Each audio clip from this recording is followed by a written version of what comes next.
Hello, superhero friends, and welcome to the live stream. I haven't done one of these in a very long time, so welcome back. And welcome also to new subscribers and new followers who have been joining me for my live readings on TikTok. As a way of introduction, I am Rachel Z, and we are going to be doing Neurolinguistic Astrology. And I'm going to be using Supergirl and Nightwing as a case study and example as to how you can use the stars and comic books as a new type of mythos or myth as a way to understand how these internal stories work out in our internal world as a way to fully express ourselves and perhaps maybe unlock our own superhero powers in the process. So what we'll do today is, as mentioned in my little thumbnail, we're going to go through Supergirl and her chart. I typically do this as Warrior Goddess Wednesdays and do a little expose, a little deep dive into a specific goddess. So in the past, if you want to check out those past live streams, I will leave links to those in the follow-up video of this. But otherwise, you can make sure to like, share, and subscribe and all of that good stuff. As it comes to this content, I'm going to be attempting to be going live much more often, perhaps twice a week, as well as be posting replays of the live readings of the comic books that I do on TikTok. As well, if you want to join the Cosmic Comic Book Club, we are going to be meeting every full moon. I decided with the new moon in Taurus. Actually, let's flip to that. That's a good way to segue into what's going on right now. We'll start with just a chart reading of the everlasting now to ground ourselves as we are in the moment. And then I'll get into Supergirl. And as I said, I think I went off on a tangent before I actually talked about this properly. But I typically do these Wednesdays as like Warrior Goddess Wednesdays. And so, as I said, I did like a deep dive on a particular warrior goddess, and I consider Supergirl as a type of warrior goddess, right? And in one of the last readings, the Fatal Five came after Supergirl because she was prophesized to be the leader of the new gods, like Saturn Girl in the future, that would bring about their demise. So they, of course, didn't want to have any of that, and so they dealt with it as such. So as I said before, we're grounding astrology within new mythos. So I'm going to try to relate the birth charts of these characters to their characters in the stories that we know and love about them, as a way for us to have understanding about ourselves and our own charts. You could spend a whole lifetime understanding your own birth chart. And as we look at this chart, the chart of the now, the chart of the everlasting now, let me just make this a little smaller so you can see the whole thing. I like to look at astrology as a navigation system for the science of the soul, your life's journey, your soul purpose, all of that kind of stuff. We all came here for a very specific reason, but of course deciphering what that reason is not necessarily always the easiest task. That can take a whole lifetime really as well. So let's take a look at now. We have a lot of stuff happening in Taurus. Things have actually since moved from earlier today. We had a new moon, a really supercharged new moon. New moons are when the lunar cycle resets itself. It's a good time to create new goals, which is why I'm telling you guys about the Cosmic Comic Book Club, because, that's something that's going to come to fruition in the full moon, as I'm telling you about that now. So planting your seeds now to have them come to full fruition in the full moon. But yeah, there is still a lot of stuff going on in Taurus. We've got the sun, we have Venus, we have, I caught myself. We have Uranus in Taurus as well. It's been there for a little while because Uranus has a wider orbit, right? We also have the moon in Gemini. I was born with the moon in Gemini and with my sun in Taurus, so this maps out to similar to how my birth chart. And so this is something for you guys to also understand as well, is that your sun sign is typically what you know as like your birthday sign. Like I'm a Taurus, or if you have the sun in Leo, then I'm a Leo. But there are all these other planets happening, right, that also determine and add some flavor and depth to your character persona as you're playing out this existence, right? So in terms of your moon is more of your internal emotional world. So that placement in terms of reading this chart as a way of a window into the collective understanding or unconscious and like where we're at, like the cosmic timing of things, we have a lot of stuff in Taurus. And as well as Aries, we do have Chiron still sitting in Aries as well. Chiron looks kind of like a key and is related to a centaur. I've also read some mythology about Chiron being also known as the Rainbow Bridge. And that's also in Norse mythology, right? The connection between the divine and the material world. And even reading things like Promethea, those of us who consider ourselves, let's say, spiritual in nature or called to this plane to help others with that, I guess, life work. And I know it seems frivolous, right? Reading comic book stories out to you guys, but there is a lot of mythology. There's a lot of really juicy intel hidden within what seems like frivolous pages. But more about that later. Let's take a look at the now, continuing on. So we've got Mars in Aries, very much exalted there. There's like a time, I think that in all of us right now, there is a real drive to act. We have the North Node also in Aries, the lunar nodes. This is like the head of the dragon, a way of looking at destiny. So there's a lot as well in like the placement of Aries, where you have action, momentum forward. I remember listening to an astrologer that I love, Divine Harmony. Go check her out. If she does these like newsletters, and she was talking also about, the mythology of everything, right? So if you think about Aries is actually Venus's favorite lover, even though she's married to Hephaestus. And but Aries is also, like, she brought up the fact that out of all the gods, like Zeus and even Apollo and like all these guys, like they tend to like pursue like nymphs and like ladies, and like sometimes there's some like non-consensual sexual activity happening. And so Aries has never had to do that though, right? In fact, he's actually stood up for women like his daughter who have been accosted by more nefarious male energies, let's call it that. But regardless of that fact, Aries does come with it this idea of like rage and anger, and I don't know, like, yeah, I was reading Ghost Rider on Sunday, and Ghost Rider is supposed to be the spirit of vengeance. And there's also another character in the Sorcerer Supreme comic who's, the spirit of her tribe's people who were massacred. So she is like endowed with this like spirit of all of their rage and vengeance as to the wrong that has been done to them. And that's what ends up happening to the mantle of these superheroes. And in some regards, like talking about how like it's a matter of perspective. And in our own chart, all of these players sit on a stage, which is like the wheel of life. And within us, you can think of that as like, if you have a lot of planets, you have a lot of these thought form beings within a certain place or house. Perhaps they'll play nice. Perhaps they will fight with each other. Sometimes those energies might fight with each other if they're very different, but sometimes they're harmonious. And ultimately, sometimes it's a matter of situation and how these energies are activated at the time. So also going on right now, of notable point is the Pisces energy, and Pisces is very much about liminal spaces. We have Neptune right here. Neptune is exalted in Pisces, and we have Saturn there as well, which is, our much more restriction, boundaries, time, chronos, right? So that being in Pisces lends itself to this idea of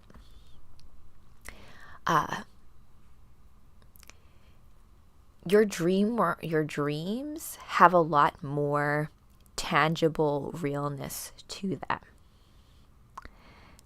Like I always have this saying, like, what's the difference between a memory and a dream? And if you like go visit your own memories, like we just have very different ways of like perhaps looking at certain memories. And when we remember dreams, like, do we remember it the same way each time? And like, even as I was like writing the Dragon Warriors and revisiting like my 14-year-old self's writing, it was like such a trip. Like, it's like a conversation between like me now and her, and just it's just interesting. So that's all things to consider as well, like the younger planets or like the younger placements and the more transpersonal I'd like to call them like the ancestral planets. So there can be this level of those who with Pisces placements, we have to be aware of, like, although like we are all, like, we're also playing a specific role and a specific note in this symphony, and we need to be aware of what that note is so that we play it to our best ability, because there are others within that song that depend on you playing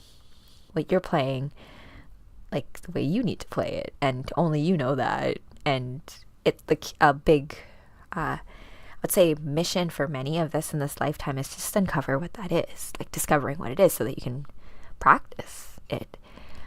So that's all I really want to talk about the chart of the now. There's a lot of astrologers out there with, there's a lot of crazy stuff happening now astrologically. It's cosmically very potent. So like, I mean, like Mercury in Aries. I was born with this as well. Not in this degree, or like it's a different kind of thing, but this idea of being able to like act and communicate and be able to actually just have that drive to speak your truth and, you know, like go with your gut force, flow with it. The Taurus energy here is very grounding for all of that. So there's this, I think, a really nice balance in the cosmos right now to be able to have the drive and the initiation, the impetuousness to forward, to like do what it is that needs to be done, but a grounding energy to stay consistent and stay the course and ensure that you have your North Star in target, so that you are like, yeah, your North Star. I'm doing a Captain America cosplay after this, and I haven't put the mask on yet because I didn't want to like have it smudge with the light. So stay tuned for that afterwards at some point in time. So I want to keep this succinct. We're going to flip to Supergirl now. I have taken everything from DC's, oh, this is fandom. Well, I've been on the DC's Discord server, so I've tried to validate everything and to make sure that everything is canon. And so remember, like, even with all of this, I've been reading Crisis on Infinite Earths. There's like different versions of Supergirl. So me and Kevin today went to Silver Snail Comics, a real life comic book store. It was so fun. I got like 3 comics and a bunch of free comics for like $10. It was great. But there was a Supergirl in it that's like a different Supergirl, like Linda Lee, and there's Kara Zor-El, and they have a different outfit. And there's like this part in there where there's like Bizarro Supergirl and the real Supergirl, and I'm like, I don't quite understand the timeline of it, but we'll revisit that together, not tonight, but at a future point in time. But I'm going to use Supergirl as an example of how we can look at a character and their chart. And then I will quickly flip to doing a synastry of her and Nightwing, because I know Nightwing's birthday. I just have to go into, I have some notes here as well. So I already did a synastry on Wonder Woman and Superman. And so I was going to do Supergirl and Nightwing. According to DC canon, they actually went on a date together. I'll tell that story in just a moment. And then I do the dates of birth based on when they first appeared as a character within a comic and publicized publication. So Dick Grayson first appeared as Robin in Detective Comics 38 in 1940. So I'm going to head back to that. The Nightwing persona was actually created by Marv Wolfman, who's the same guy who created the initial Crisis on Infinite Earths, and this is like in the 80s as well, and having to do with Teen Titans. My friend Arthie is much more well versed in the Teen Titans and like Young Justice, so I need to get her on this show to talk about those comics. But let's go back to Supergirl. Supergirl is the superhero name of Kara Zor-El, cousin to Superman. She was created by writer Otto Binder and designed by artist Al Palestino in 1959. So let's take that. I'm going to take this as like a little note. Look, you guys are like in on my research, my superhero research. So I'm going to say Supergirl, but this one's Kara, right? There's also Power Girl, who's a Supergirl, but not. Anyways, let's not get into that right now. We're not with Kara. And so 1959, and I know that her birthday is September 22nd, making her a Virgo. So I'm just going to put that in here as well. So that's going to be what we put into the chart that I just showed you guys here for us to determine what Supergirl's her blueprint looks like, her starseed blueprint, what her superhero blueprint looks like. And maybe we can see if like how there's some clues as to like how her character development is in comic books and what she represents and her archetype and all that kind of fun stuff.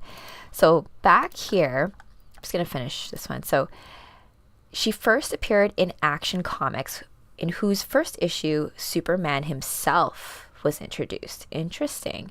The character first appeared in comic books and later appeared in children's cartoon, film, television, and video games.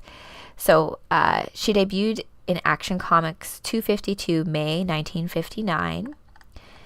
And born and raised in the Kryptonian population of Argo City, Kara Zor-El was sent by her parents Zor-El and Allura in Z, married name Zor-El, to save her life, sent her to Earth to save her life and to meet her cousin Kal-El. In modern versions, it is to look after him. As a teenager and as an immigrant, I relate to this somewhat, Kara had to learn to fit in a completely different culture while she copes with her family's loss and tries to become a hero. Supergirl's birthday is September 22nd. And so there's different continuities in terms of her biography, right? So this is all to say, like, this is just like myth. If you have certain stories, like Eros and Psyche, all the ones that I've kind of done already on my channel, you can still check out. I'm doing Isis and Osiris coming up. And even that, like, there's just different versions of how that story goes down. There's beats that are the same, of course, but certain specifics are not the same, but they can all coexist and be true, which is the fun part of this kind of stuff. So Supergirl's biography post Flashpoint. So marketed as the New 52. So I'm going to open that up in a new tab. And then modern age. Oh, and then pre-crisis. So there's different. Oh, wow. Let's not go through all of them. I'm going to keep that to that. I need to keep this short because I need to get ready for my other talk. So I'm just going to look at this creation, this ultimate one here. So after a positive fan reaction to Supergirl, the first recurring and most familiar of Supergirl, Kara Zor-El debuted in 1959. Kara Zor-El first appeared in Action Comics in 1959 and who had also created Mary Marvel. So Otto Binder also, and that makes sense because in the comic book I read, Mary Marvel and her do missions together. Captain Marvel's sister and female spin-off. Yeah. Okay, so I didn't know that. I didn't know that Mary Marvel was Captain Marvel's sister. I just knew that she was one of the Marvel family. I just didn't know how they were related. And like Supergirl, Mary Marvel was a teenaged female version of an adult male superhero, wearing a costume that was identical to the older character other than substituting a short skirt for tight trousers. Otto Binder also created Miss America, a superhero who shared little other than the name with her sometimes co-star Captain America. Oh, that's interesting. That's interesting. And this now is like a Miss Universe thing. And so the story that included the character as published in Action Comics 252 was drawn by Al Palestino. Okay. Well, interesting for this too, because this isn't DC. If you think about it, I don't think. We'll see. So the reaction at the DC Comics offices to Supergirl's first appearance was tremendous, with thousands of positive letters of comment pouring in. The first published letter of comment in August 1959 issue of Action Comics was from an 11-year-old reader from Garland, Texas, named David Mitchell. The same Dave Mitchell would go on to become a well-known Miami radio personality. That's really interesting. It's funny. Let's see here. Supergirl's personality varies slightly depending on the incarnation, but she usually keeps several core traits: her kind-hearted, although short-tempered nature, and her struggle to adapt to an alien environment. And this is due to her youth and her upbringing. So let's see here. I'm not going to get into... They have like her being sweet, but short-tempered. So she has to learn how to wield her anger, which goes into what I was saying before about her being part of the Red Lantern Corps. I don't know if they'll show that here in this particular wiki. But let's see here. Survivor guilt. There's a dark superhero. But yes, definitely like Kara's kind, sweet, compassionate, and just about being able to like work through not fitting in, and just, yeah, because she was a teenager coming to Earth as opposed to Cal, who was a baby, and so you get to like be more, I guess, assimilate into the culture. Okay, so yeah, Nicole Tom. What? Okay, so this version of Supergirl is like a different version. I feel like when she has this little shirt, it's like Linda Lee, right? I need to. Oh, look at all these versions. Arcane Supergirl.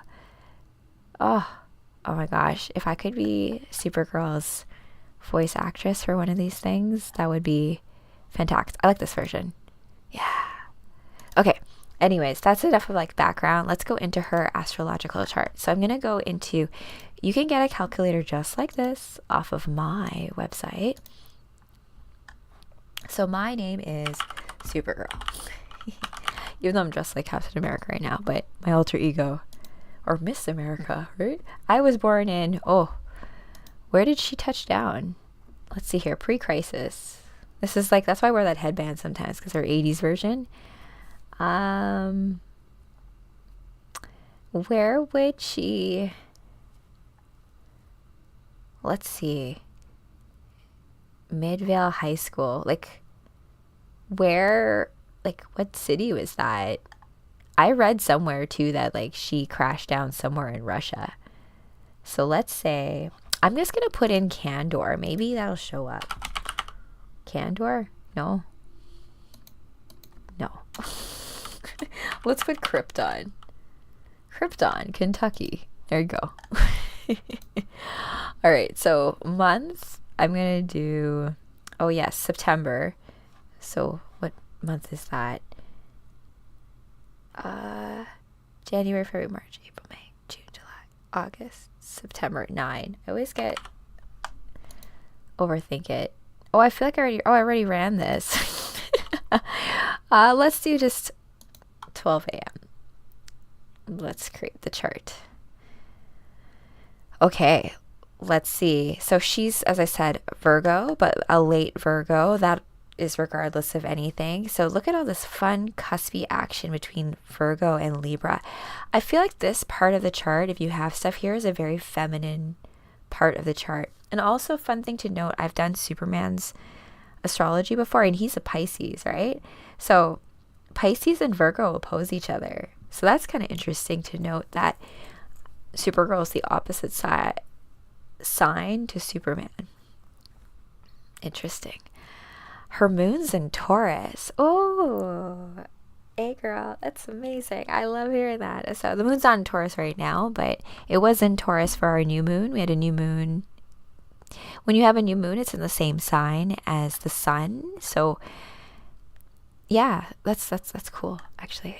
Other things in terms of Supergirl, she has Mercury in Libra, Venus retrograding in Leo. I am part of a Venus circle. I have my friend Sasha, who I'm going to probably have on the show to talk a little bit more about Venus and her star stories and tracking Venus and syncing with Venus as well. So Venus being in Leo, she's a lioness. Definitely like that hero archetype. It being in retrograde is also like an awareness of the underside, the darkness, right? So even the comic books I've read of her, like she goes on this mission to go figure out this cosmic conspiracy of like who really killed Krypton, and there's all these redacted files. So she has to like go and like figure out the truth. And so following your heart and doing what's right and being able to see past like what's there, like even though like that heroism like in Venus, like it's her heart tells her to do that, and it leads her to the right direction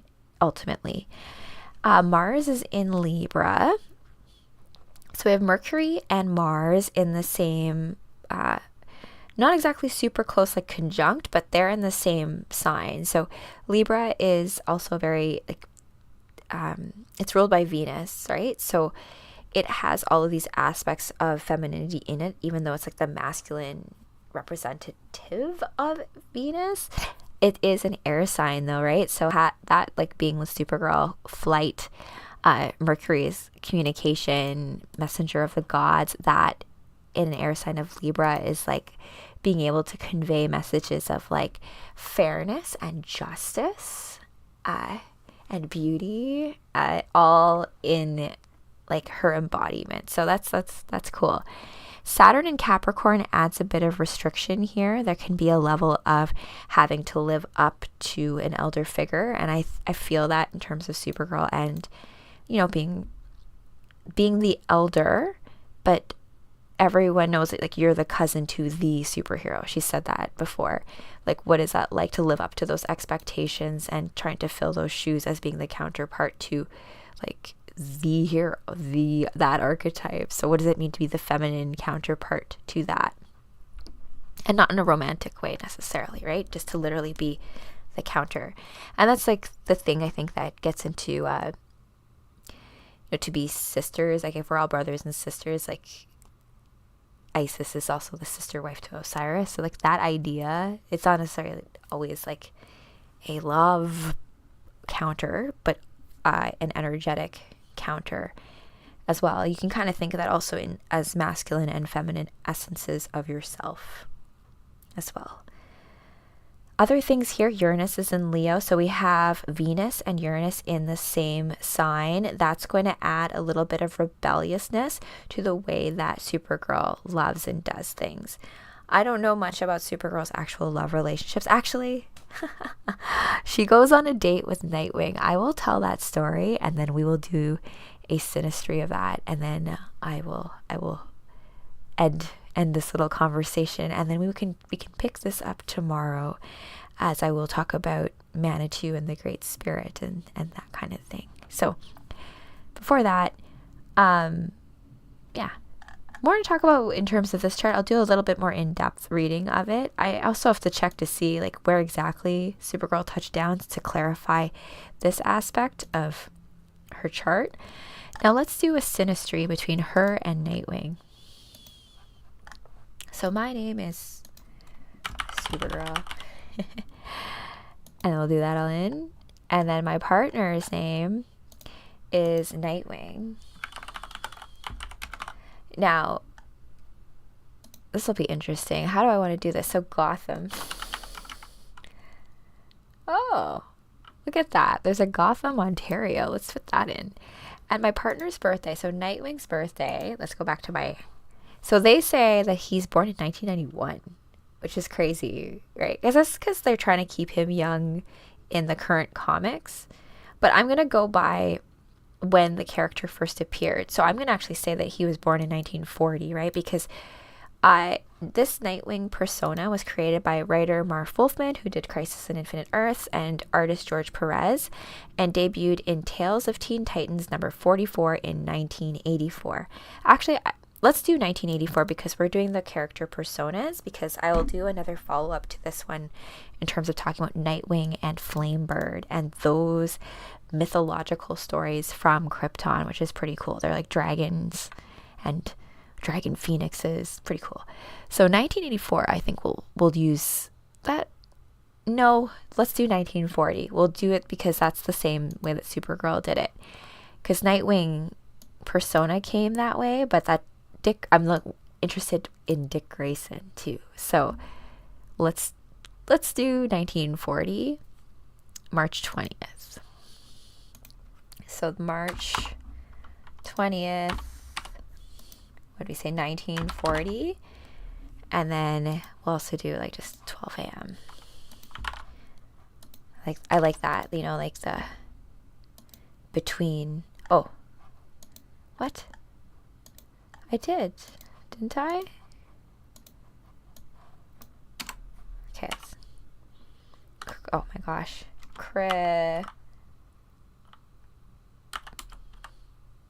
There.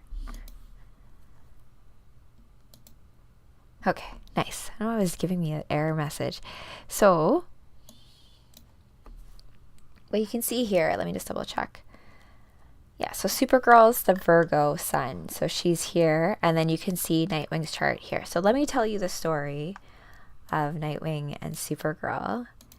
I won't read it I found this off of the DC's wiki, the fandom, not the fandom one that I was reading from, but a more generalized account. So the story goes that Supergirl was going to go on a date with Nightwing, but Nightwing showed up in full costume.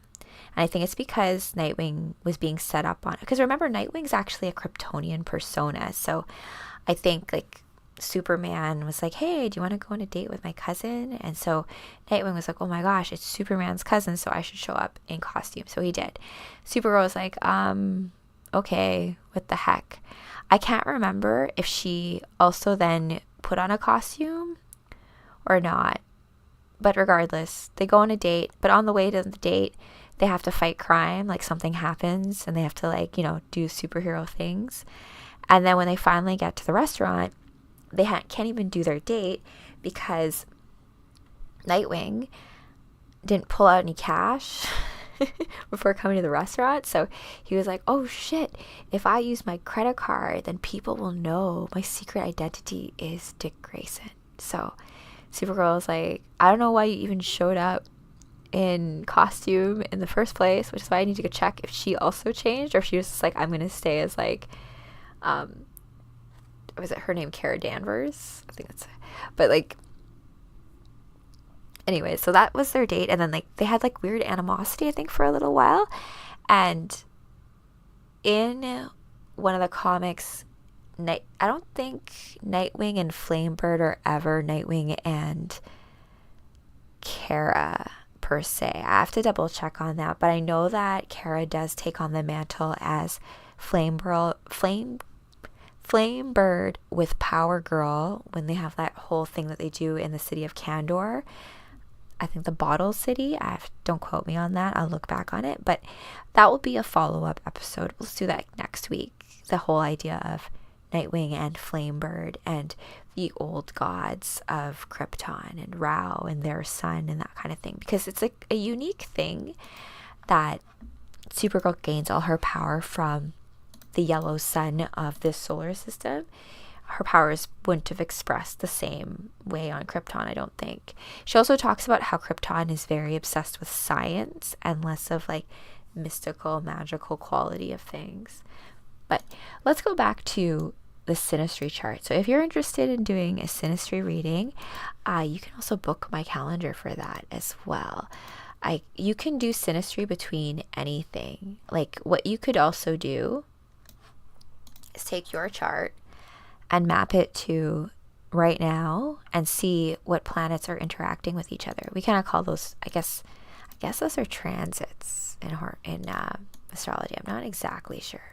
Don't quote me on that, but all right, let's just like take a look at this and see if I'm going to look at you, tell you guys like what first jumps out at me for the last 5 minutes, and then I'm going to say goodbye, and then I'm going to change, and you guys can join me on TikTok for the live read of the history of the entire Marvel universe.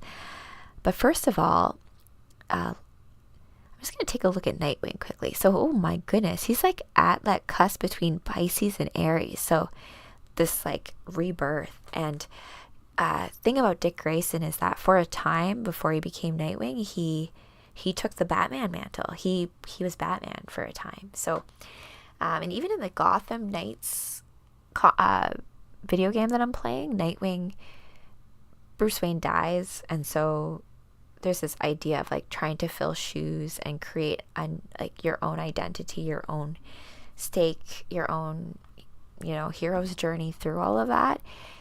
So Sunny here, Supergirl doesn't really have anything in this part of the chart. So if you think about it, they kind of balance each other out when it comes to this. It is also probably why they butted heads, or like even after that whole failed date situation, they had like weird animosity for a while, but they ended up like working together as like, let me find something on that just to show that for you guys. Supergirl and Nightwing. I know other people are also pretty, like, I love this one. So, look at this. Exploring the complex relationship between Supergirl and Nightwing in DC Comics. 1 month ago. Wow. Let's see here. See here? So the origins of Supergirl and Nightwing's rivalry can be traced back to a pivotal moment, a disastrous date chronicled in Batman, Superman, World's Finest, number 12, penned by Mark Waid and illustrated by Emanuela Lupacchino. This issue unravels the events of the ill-fated date through alternating perspectives as Supergirl and Nightwing separately recount the experience to their respective mentors, Superman and Batman. That's really funny. So they're talking about their date, but it's like the way they're talking about it is like how each of them perceived the date. That's funny. I should get this. I need to find this. It is Supergirl's conversation with Superman that she sheds more light on her disdain for Nightwing. She candidly reveals that she dislikes the person she becomes in his presence, citing feelings of intolerance, judgment, shame, anger, and manipulation. This revelation not only adds depth to Supergirl's character, but also demonstrates a remarkable level of self-awareness and maturity. So he spurs these things in her. So let's take a look at that. It's like he activates. I don't know if this brings out. Okay, the aspects. Venus trine Saturn. So who's Venus?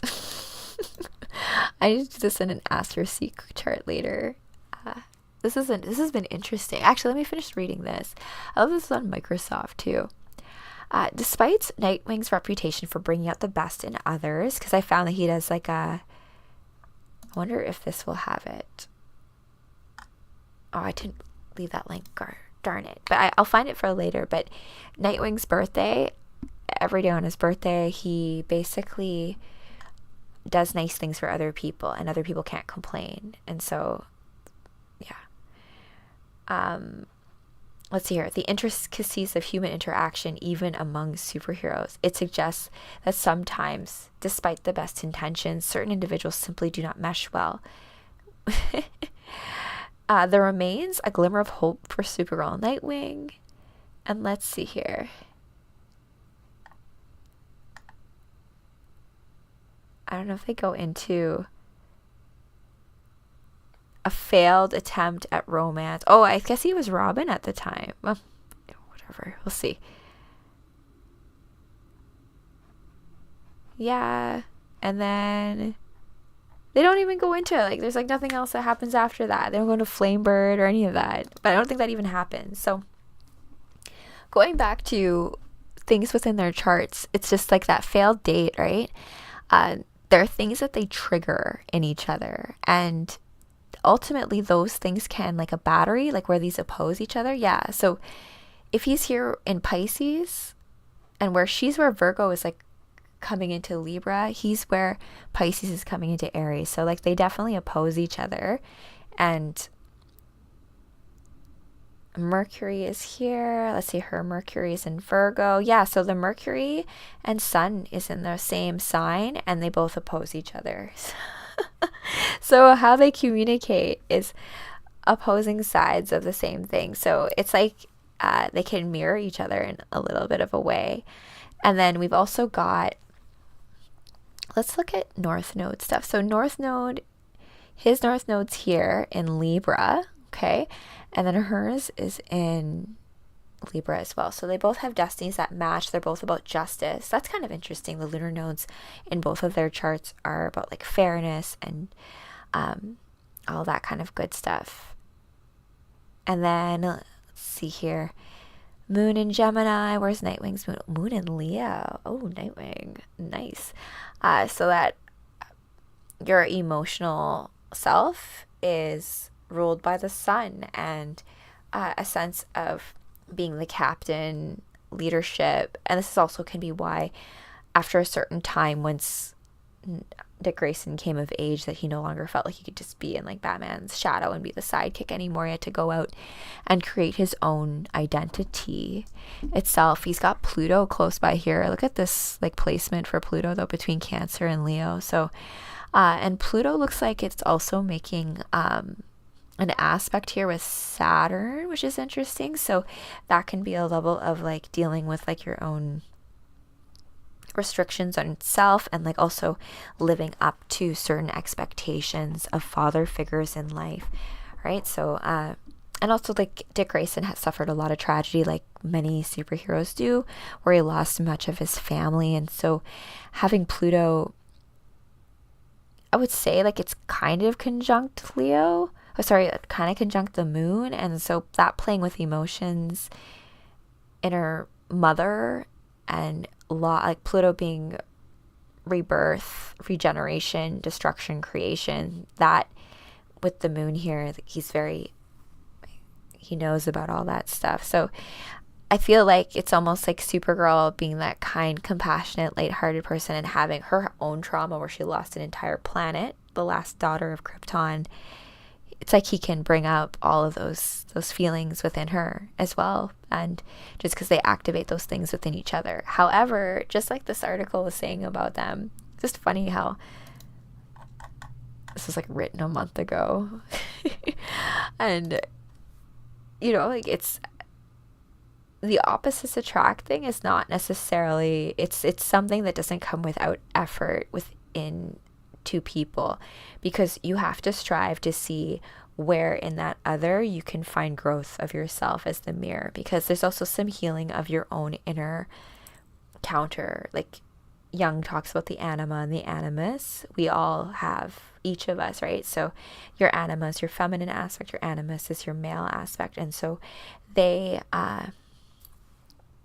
learning about that and the balance between the two within ourselves is something that can be explored, where so that you're whole, and when you enter into a partnership with another, we're not projecting any kind of unresolved shadows onto that person, which, like, we do that regardless, because other people are all playing certain roles in our own universe, and it's just about how people want others to step up into that role, or if we how we behave in such a way that others' energies react to us. Let's see here. I think that I'll leave that for now. Leave that on a nice note. We can revisit this. I'll do a little follow-up blog article, just going a little bit more into depth about the Synastry chart readings as well. So if you're interested in getting your own Synastry reading, as I said, you can do Synastry between anything, events. I even have been doing, as you may have seen, like death chart readings. So like as your birth chart is the placement of all of the luminaries and stars in the sky when you took your first breath into this existence, like entering the stage. It's also there is great comfort, there's great understanding to be had by realizing the time and placement of all the cosmos when a being has left this existence as well. It gives us clues and intel about how we can take the wisdom from stories left behind as ways for us to like stand on the shoulders of giants and create and build and help furnish and add more substance to our own dreams and what we're trying to build here on this earth. So with that, my friends, I hope you enjoyed tonight's reading of Neurolinguistic Astrology Live. I will be back on live on Friday on YouTube, and I will be talking about Manitou, the Great Spirit, and the Force, and what does that all mean, and can we activate that with the Age of Aquarius right here, right now. So I will be transforming, and then I should be back on TikTok within about, we'll see how long this takes me to do, but I'll see all of you then. And until then, superhero friends, remember, the universe is counting on you. Have a great night, evening, lunchtime, morning, whenever you're watching this.